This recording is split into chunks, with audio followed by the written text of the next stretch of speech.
स्वामी समर्थांच्या शिकवणीत आणि श्री स्वामी समर्थ या महामंत्र जीवनातील प्रत्येक संकटावर मात करण्याची शक्ती आहे. जर तुम्ही कठीण काळातून जात असाल तर स्वामींच्या विचारानुसार हे 20 उपाय तुम्हाला मार्ग दाखवू शकतात. आध्यात्मिक आणि मानसिक उपाय.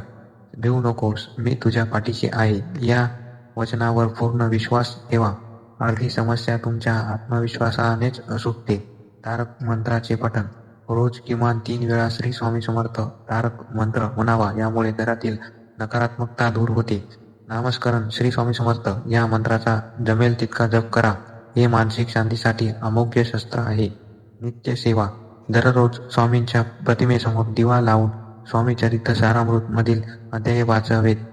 शरणागती. आपली समस्या स्वामींच्या चरणी अर्पण करा. मी करता नाही, स्वामीच सर्व करून घेणार आहेत हा भाव ठेवा. दैनंदिन जीवनातील बदल. सकारात्मकता विचार. स्वामी म्हणतात, जशी दृष्टी तशी सृष्टी. वाईट काळातही सकारात्मकता राहण्याचा प्रयत्न करा. कष्टाची झोड.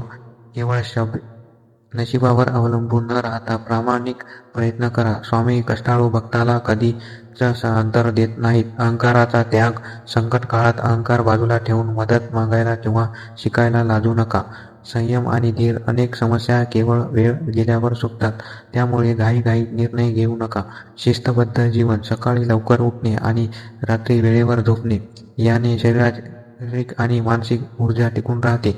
सामाजिक आणि नैतिक उपाय. अन्नदान. भुकेलेल्याला अन्न द्या. स्वामींना अन्नदान अत्यंत प्रिय आहे. पशुपक्षींची सेवा. मुक्या प्राण्यांना पाणी किंवा चारा द्यावा. यामुळे ग्रहांचे दोष कमी होण्यास मदत होते. परोपकार. स्वतःच्या दुःखात अडकून न पडता दुसऱ्यांच्या मदतीला धावून जा. सत्य व प्रामाणिकपणा.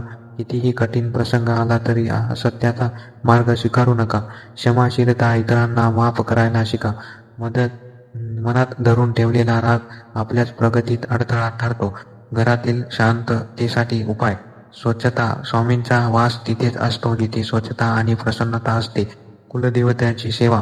स्वामींच्या सेवेसोबतच आपल्या कुलदेवतांचे स्मरण आणि कुळाचार पाळणे आवश्यक आहे.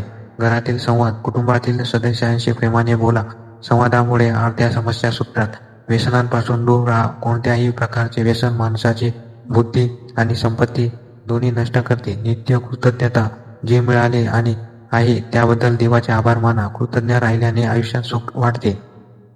स्वामींचा संदेश. आळशी माणसाचे तोंड पाहू नका. जो प्रयत्न करतो त्यालाच देवाची साथ मिळते.